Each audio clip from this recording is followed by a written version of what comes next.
이번에는 특검과 관련한 질문을 좀 드려야 될 것 같은데요. 그 민주당은 다음 달 19일이죠. 이 최상병 순직 일주기 전에 이 최상병 특검법을 처리하겠다고 속도를 내고 있고, 또 김여사 관련해서 김건희 여사 특별 특검법도 곧 추진이 될 텐데, 여야의 충돌로 이 의장으로서의 부담은 더 커질 것 같습니다.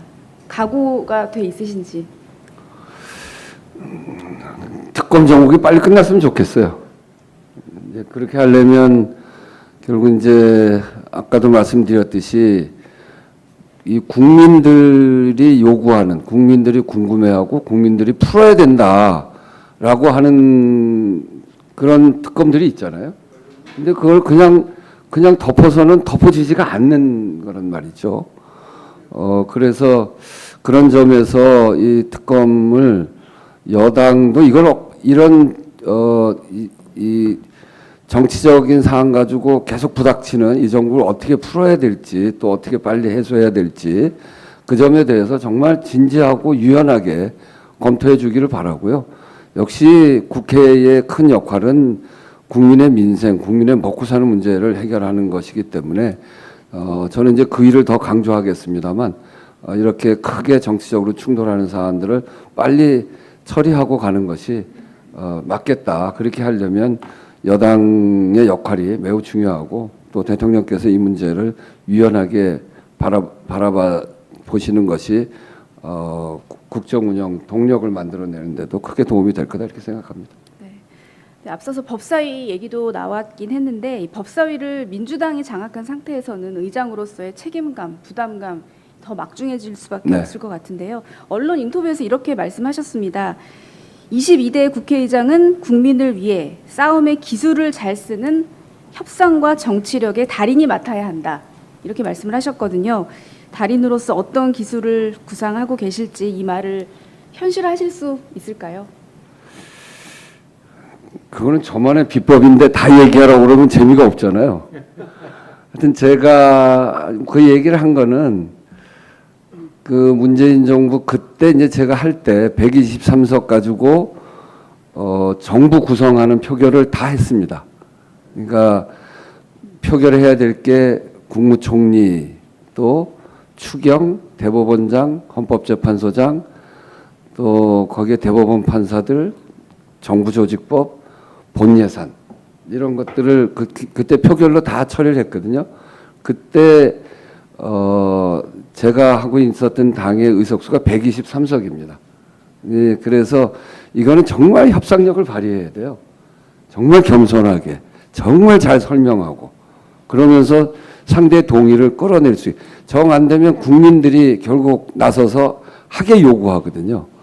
그러니까 이 오만해서는 안 되고, 정말 그 필요성에 대해서 설득하고 설명하고 국민들에게 호소하고, 이런 과정을 통해서 그런 문제들을 해결해 나가는 거거든요.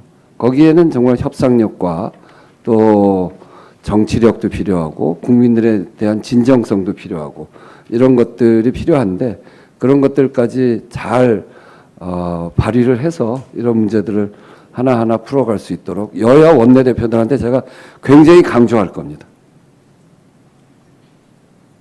예, 지금 속도감 있게 우리 저 김승현 의원 이어서 해주시죠.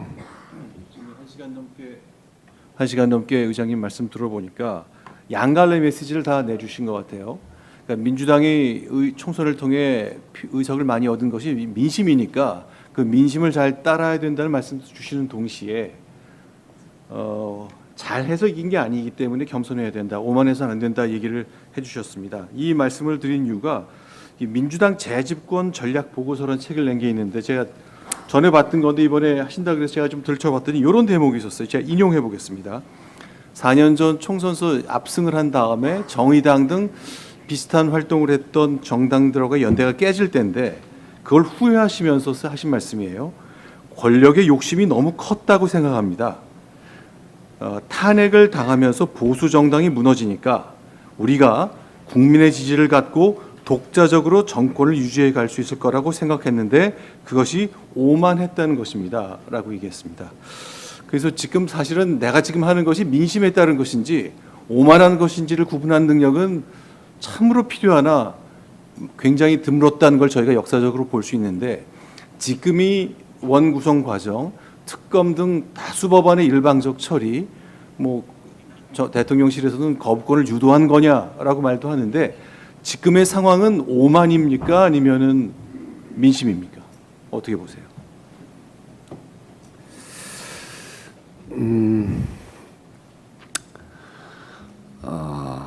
그 하나로 딱 정리해서 이야기하기는 쉽지는 않는 것 같습니다. 그러니까 거기 제가 말씀드린 대로 이 청문회, 국정조사 여기에 핵심은 진상을 밝히는 겁니다. 진상을 밝히려고 하는 노력이 거기에 있었던 거죠. 근데 중요한 거는 그 문제를 접근해가는 태도가 전 매우 중요하다고 생각합니다. 그런 점에서 국민의 눈살을 찌푸리게 했던 부분들이 전 있다고 생각합니다. 이제 그런 점에서 저는 그것에 대해서 좀 더 겸손해야 된다. 그렇게 말씀드리고요. 제가 이제 그 얘기 한 것은 이 정권이 이제 왔다 갔다 하지 않습니까?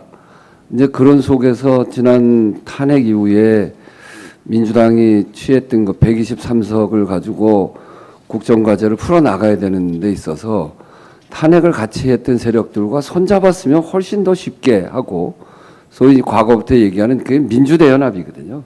그런 점에서 제대로 하지 못했다는 것을 반성적으로 성찰한 거죠. 네. 저는 이번 총선을 거치면서 제가 얘기했던 거 연동제를 하자고 하는 것도 바로 그런 지점이었거든요. 그래서 저는 정말 겸손하게 또 힘을 모을 수 있는 일을 잘 모으고 또 국민을 잘 설득해가면서 정치를 풀어가야 된다 이런 생각을 늘 가지고 있습니다. 네. 저는 이제 이 정치부 기자들이 외부에서 관찰하기 때문에 그 당 내에서도 의원들 사이에서 어떤 말이 오가는지를 저희가 정확하게 알 수 없기 때문에 마침 지금은 무소속이시지만 민주당 당적을 오래 갖고 계셨기 때문에 인사이더이셨기 때문에 드리는 질문입니다. 그러니까 4년 전에도 민주당이 총선에서 압승을 했죠. 그때도 굉장히 여당으로서 크게 이겼는데 그때도 18개 상임위를 모두 가져가셨고 그런데 2년 뒤에 대선거 지방선거 패한 다음에는 다시 내주셨단 말이죠. 법사위 운영위 등. 그래서 4년 전에는 민심에 따라 다 가져가셨고 또 법대로 하신 건데 2년 전에는 법대로 안 하고 또 내주셨단 말이죠. 그때 선거에 졌을 때인데 그 당시 내부에서는 어떠셨습니까? 복귀를 해보자면 법대로와 협상과 타협에 대한 것 사이에서 말이죠. 그때는 이제 민주당이 여당이었죠. 그리고 하나는 김종인 비대위원장께서 민주당이 다 가져갔다 해라. 우리 안 한다. 이래서 포기 선언을 하셨어요. 그런 상황에서 그 민주당이 추경을 통과시켜야 되는 과제가 있었습니다. 그러니까 추경을 집권 여당으로서 그 일을 하지 않으면 안 되는 상황이었고 그래서 가져갈 수밖에 없는 조건이 된 겁니다. 그것이 잘했다는 의미가 아니라 그런 조건에서 가져간 거고 그건 이제 어떤 면에서 보면 이런 여당으로서의 책임감 이런 것들이 있는데 그럼에도 불구하고 그렇게 가져갈 수밖에 없었던 상황이 있음에도 불구하고 18개 의석을 다 갖는 거는 그만큼 무거운 일입니다. 그리고 여당이 18개의 의석이 상임위원장을 다 갖는 것도 국민들의 반발을 독주한다라고 하는 대통령의 권한도 있고 국회까지 다 갖고 이런 아주 큰 그 독주의 프레임에 전 들어갔다고 생각하고 그거는 전 잘못한 일이다. 결과적으로. 그래서 내줄 수밖에 없었고 이번에는 거꾸로 민주당이 야당이고 국민의힘이 여당입니다. 그런 속에서 이 문제가 생겨서 저는 여당이 이 집권 세력으로서 국가의 운영을 책임지고 있는 세력으로서 나머지 7개 그거를 국민의힘이 가져가는 게 맞다고 생각합니다. 그런 점에서 저는 이게 이제 이런 것들을 잘 조율해 가는 게 국회의장이 해야 되는 일인데 저는 그걸 지금 기다리고 있는 겁니다. 근데 이제 조금 전에 소식이 하나 들어와서 예, 금방 조금 전에 소식 들어왔는데 여당이 7개 상임위원장 수용했습니다. 그리고 물론 이제 추경호 원내대표는 사의를 표명한 그런 상황입니다. 네, 뭐 추경호 대표의 사의 표명은 참으로 안타깝고 그렇습니다. 제가 이제 그동안 추경호 원내대표하고는 오랜 인연을 갖고 있었고, 그래서 아주 원만하고 문제를 풀기 위한 노력을 굉장히 열심히 하고 그런 분이어서 제가 늘 존경하고 그랬던 분인데, 이번 과정이 굉장히 어려웠을 겁니다. 근데 이 국면 자체가 너무 어렵습니다. 꽉 막혀 있는 국면이고, 그래서 저도 저를 아시는 분들은 다 아시겠습니다만 대화 타협을 해야 된다는 생각을 늘 가지고 있고, 시간이 좀 걸리더라도 그래야 된다는 생각을 갖고 있는데, 요번 국면은 잘들 아시는, 언론인 여러분들께서 잘 아시는 윤석열 대통령과 이재명 대표하고의 이 갈등도 있고, 거기에다가 이 특검법 이런 것도 있고, 그리고 국회 이번 구성의 민심도 있고, 이런 것들이 다 합쳐져서 딱 조우한 그런 지경이어서 여기서 합을 만들기가 굉장히 어려워서 제가 매듭을 그렇게 풀었습니다만, 저는 오늘 이런 과정을 통해서 전 현명하게 선택했다고 생각하고요. 이 법사위 이런 문제들도 여당이 들어와 있었으면 그렇게 되지 않거든요. 그래서 이 국회의 이런 모습도 그 여당이 좀 책임 있는 자세로 들어와서 함께 머리를 맞댈 때 비로소 가능한 일이라고 생각하고, 아무튼 추경호 원내대표 사퇴 사의를 표한 거죠. 예, 예, 사의를 표명한 거는 안타까운 일입니다만, 그 문제 역시 국민의힘 여당에서 잘 판단해서 해 가실 거라고 생각하고요. 7개 상임위를 받고 국회로 들어오기로 결정한 거는 여당의 책임 있는 자세로 잘 하신 판단이다는 생각을 가지고 있습니다. 예.